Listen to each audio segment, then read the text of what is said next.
We've mentioned it a little bit, but just like how your project came about, or how it was funded, or if it wasn't funded as well. So, because I think they've all come from different angles and stuff like that. So I'll start with Red and Charles. I do know the answer, and it's slightly self-serving, but how did your project come about?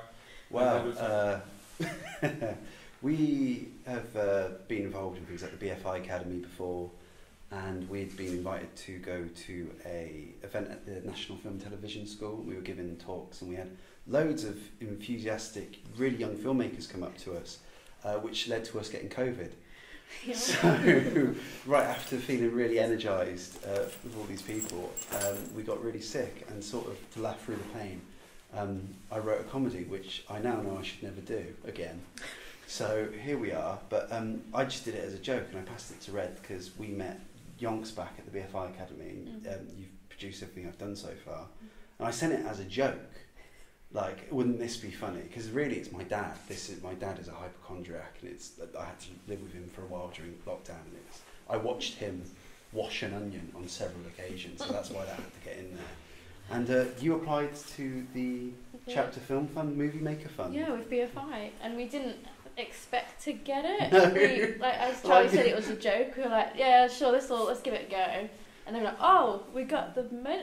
Okay, we're making a film. Okay. It was just enough to do it properly. Yeah. And up to that point, we'd worked in crew roles, we'd worked in high-end TV, but I'd struggled to get that initial first opportunity to make that very first step into my career. And as my first step, I was really proud of it. But without that opportunity and that funding, it just wouldn't have happened. And from that, I've been able to go on and do much more. So it's been really, really exciting. Brilliant. I will say that the good news and bad news is that fund. So only £1,000 was the grant. Enough. Enough, just enough. We are running it again. The bad news is we've just run it, so you are too late now. But we're going to run it again, and we're doing it sort of under a year every time, so it kind of gets closer every time. So maybe at the end of this year or right at the beginning of next year, we'll run that fund again. And loads of great films have come through it. You were part of the first sort of cohort, and there's been another one. And now there's a third lot of being judged now, but yeah, it does seem to work. It's not my personal money, so but it seems to work out. And how did your film come about, and how's it fun? So I used to work in the Bridgend Ford factory. I don't know if anybody knows, it's a big employer in the area, and they got made redundant in 2020. And I was looking for something to do. I saw an advert on Facebook. It was a joint venture with Film Cymru and BBC Wales. It's called Folio, and you need any experience. I thought it was like, for young people, it was an upper age limit. It was nothing. It was just, if you got a good idea, they'd consider it for a bit of funding, and you could make a film. And they'd kind of show you, it's kind of foot in the door process. I'd never done anything like this before, no kind of previous history in making films or anything. I applied, because I just applied for anything. And I said, it'd be a good idea. This argument always pops up on the Facebook group in Kevin Cribber Community Hub. It's like, is it Tubies? Every 6 months, it's literally on the dot almost. And then it's the same argument. It was like, wouldn't it be good to try to get to the bottom of it? And yeah, I put my idea in, and out of all the submissions, that was one of the 16, I think, that got made. And it worked out well. I mean, yeah. And look at us now. Brilliant. Next down the line. Well, I'm pretty sure. As long as you don't use the words based on a true story. Oh, Lord, no. Well, as I said over there, for some reason I thought I'd give myself an editing task, and that's what I came up with. Ironically, I'm not an editor, right. But I thought, hell of it. So I just throw up something, just simplistic, put the camera there, never move it, and it was just me, and Hale as well, who's acting in it. Did you film it on, I'll ask you, since we're editing, did you film it on old cameras, or did you kind of push it to look like... No, well, that was the task. Put it on a regular DSLR, yeah, and then just edit the hell out of it. Well, I believed you shot it. I mean, I've never said this before. I believed you shot it on a terrible camera, but I mean that in a good way. Yeah, it was the effect. It was quite fun, especially looking at footage that was very destroyed online, just to try and replicate it. So it was fun. I would never do it again because it took weeks. But I was happy how it turned out. Great. And Martin, how about your film? How did that come about? It was through Arts Council Wales. Had a COVID grant that was going on. At the time, I was working as a writer on a BBC radio programme, and fortunately, that kind of made me eligible for this grant, and then I used that towards the film. But everyone worked for like really, you know, scale and not much money at all. But yeah, it was kind of fortunate. It was just after the first lockdown, so Mary and Lowry were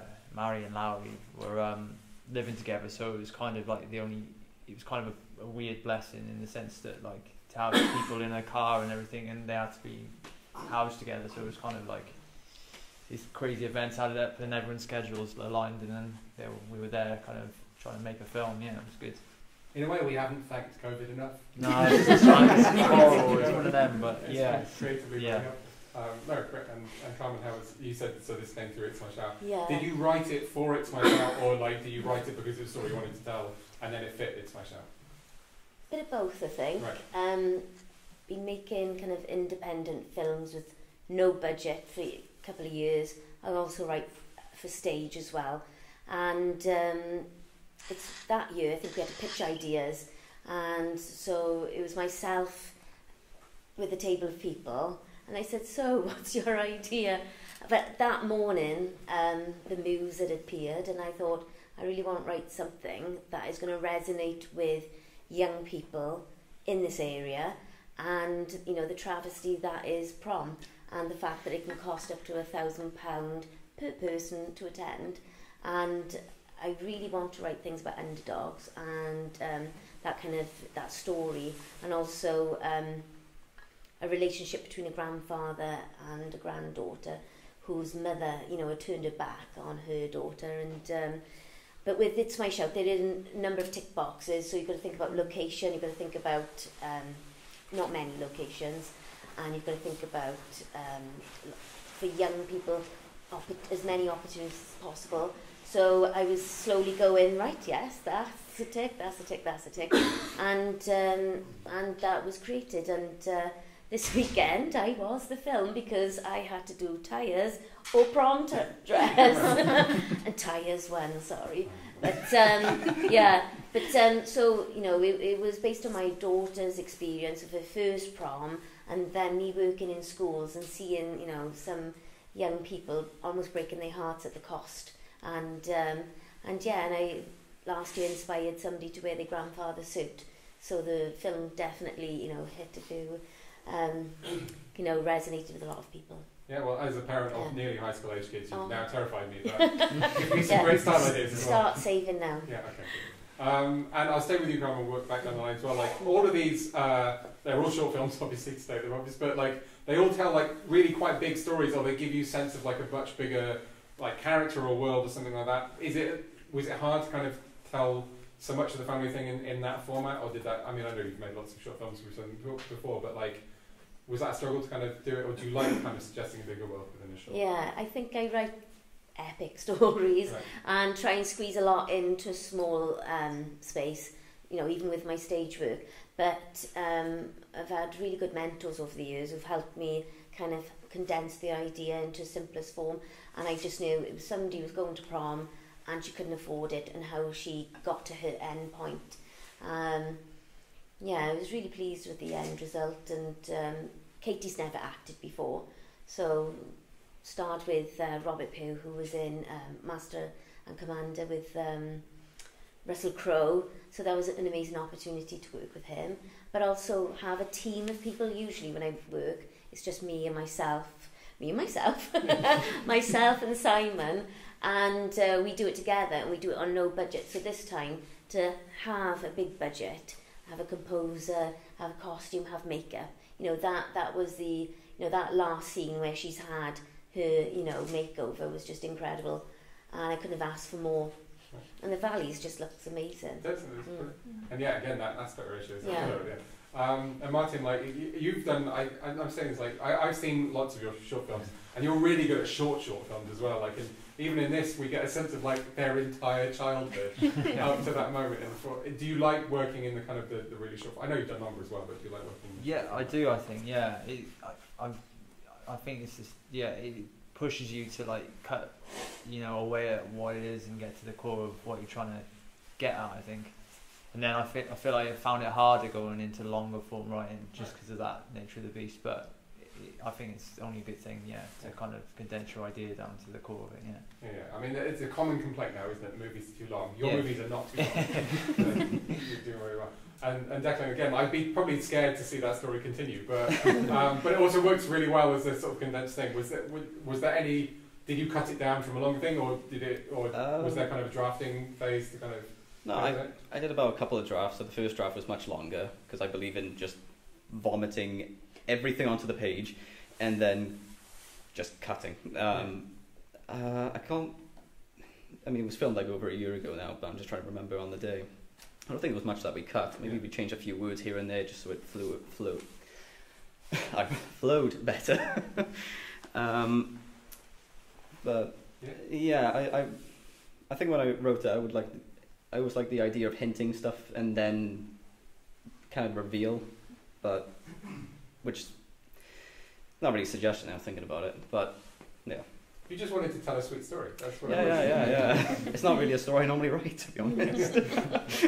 But that's reassuring. And how again, like you've condensed like hundreds of years of history into like 6 minutes or something like that. Was that again? Did you have like in the folio scheme? Was there any kind of guidance on how long it could be or how short it could be? Or it's supposed to be 5 minutes for the television kind of, but we went slightly over. But we tried to cut and we couldn't really take anything more away without losing something.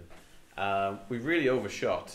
There was like I don't know how many individual kind of interviews there were, but we took 2 completely out of there. There was one family that didn't really have anything interesting to say, and there was one. I don't know if you know Hugh David. He's the local council leader.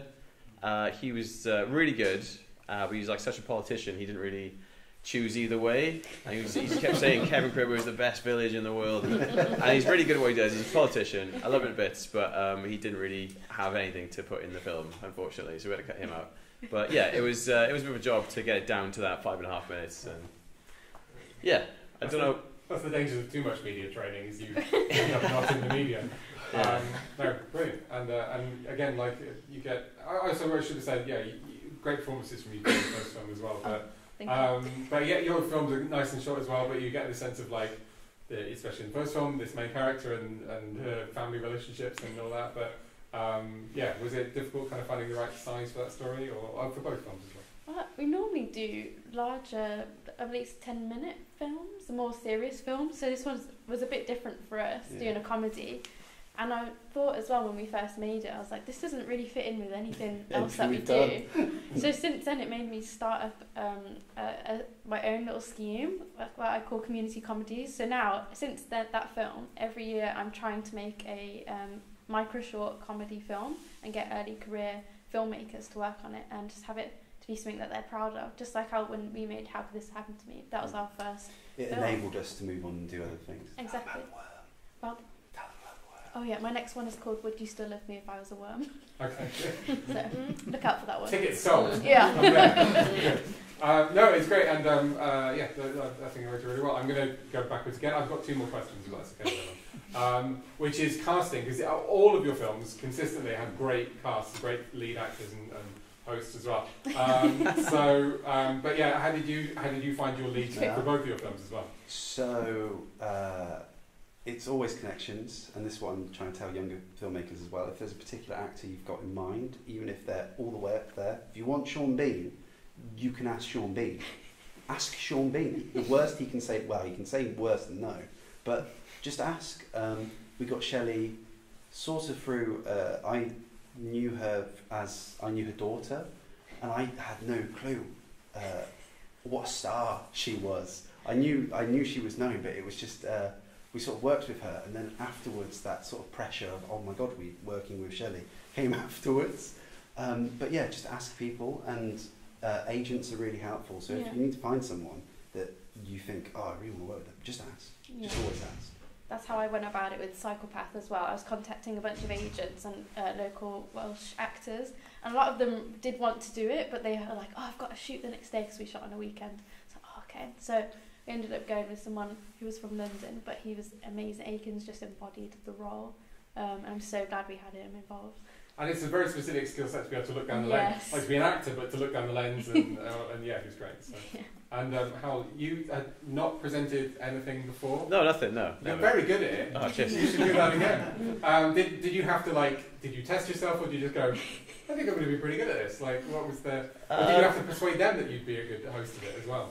Not really. I had the idea for the film, and then it was like, well, how are you going to do it? You're going to be, there's different types of documentaries. You're going to do it like, kind of like as like wneuthurwyr, or like are you going to do it like without saying much? Like just what's the word for the documentary? I can't think of it. Verite? No, Verite, yeah, something like that. So I kind of decided for it. I'm not really bad in front of the camera. I've been on a few like game shows. It's a bit of a kind of hobby of mine. I've been on like 7 or 8 game shows now. Like That's Chase above and average. stuff. Yeah, generally, if I'm in a room, I've been on more game shows than anyone else.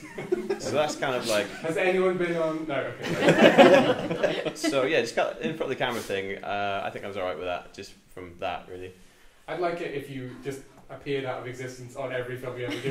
Yeah. It was great. It was jaunty. Yeah, the rest of the cast, I think the village of Kevin Cribber, like there's lots of different characters there.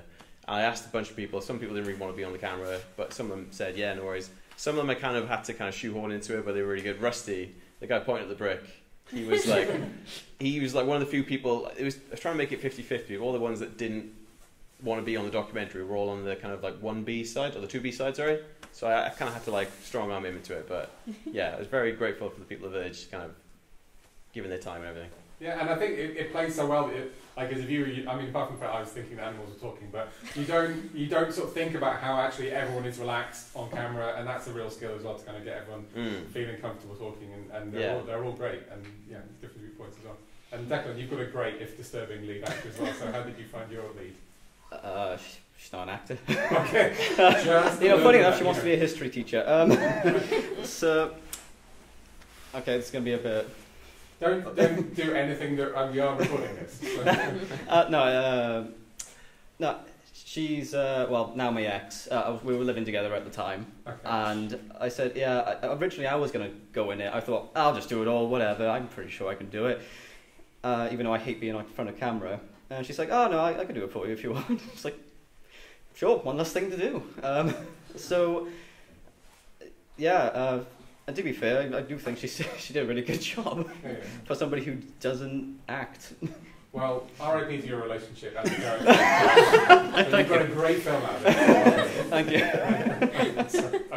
I do need to be flippant, but no. I do care a bit. No. And Martin, had you worked with Marion Lowry before that? I mean, again, they've worked with each other before, I'm assuming. Yeah. So, you know. I kind of wrote it for them. The cinematographer Brian, he worked with them before, so I kind of like, when they knew Brian was doing it, they obviously responded to the script.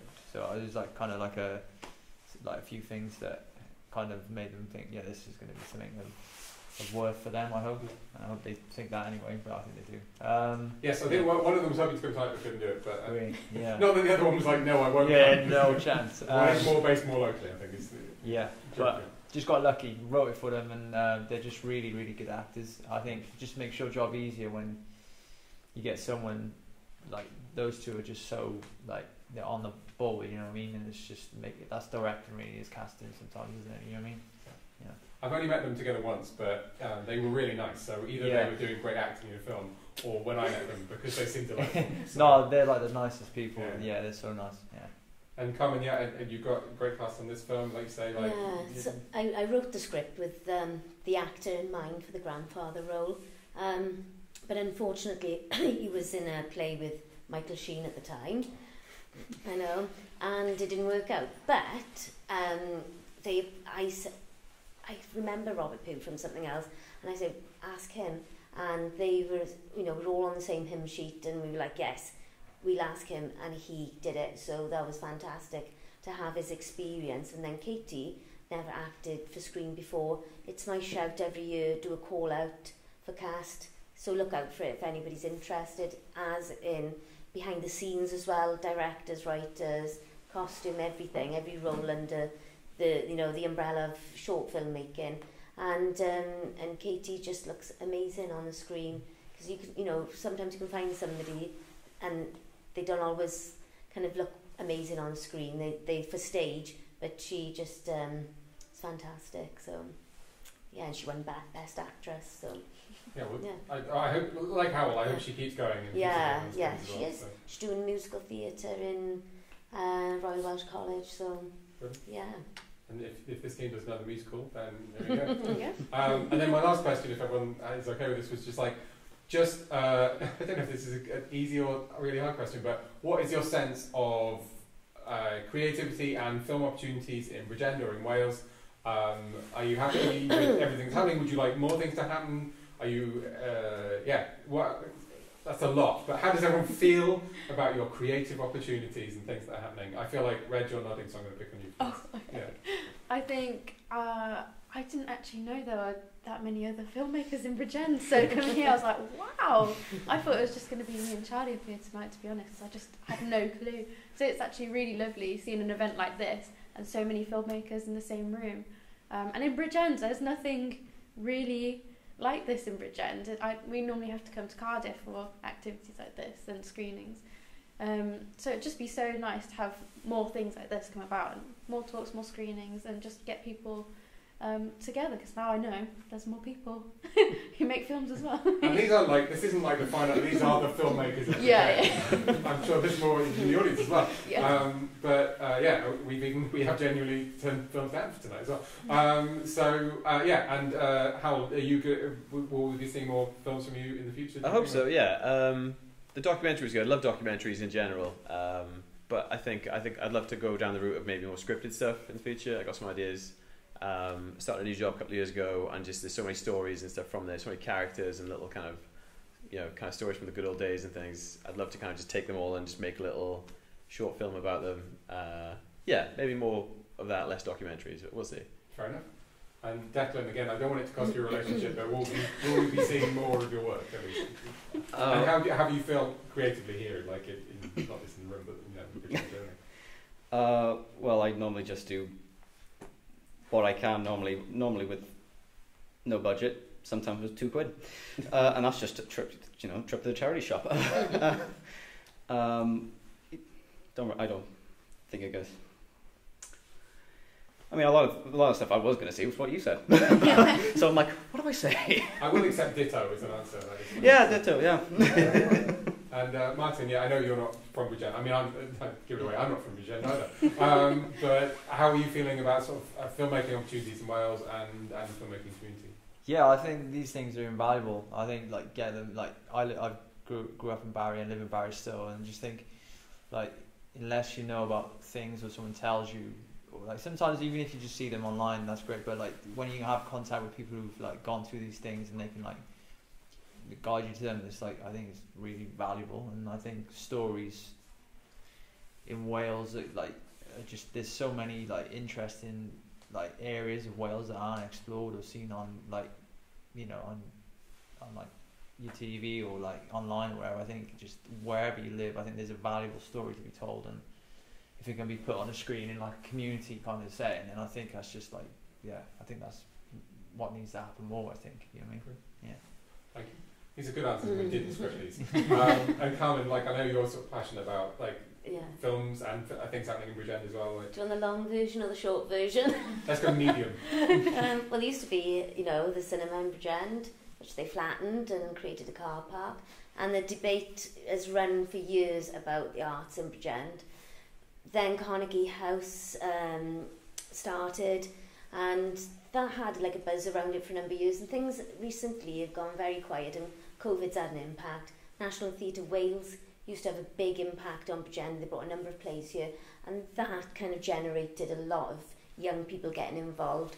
But tonight, it's great to see all these people here, and Bridgend just really needs more opportunities. It needs more funding, and it needs people to recognise that there is talent here, and that it isn't city-centric. There is things happening in the valleys and in small villages and in rural areas. Yeah.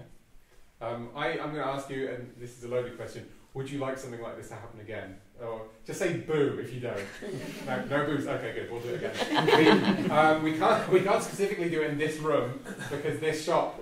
Thank you for letting us have it, Gareth, as well. But like this shop has been let, so there's something else will happen. But we'll pop up. That's the thing about pop-ups. We can just pop up somewhere else, can't we? So, but yeah, this has been really lovely. Genuinely, it's been brilliant seeing all your films and hearing from all of you. And some of you only knew you were doing the Q&A about 2 hours ago. So I'm just going to say thank you to all, and thank you for all coming, and I think let's just applaud ourselves. And there we go.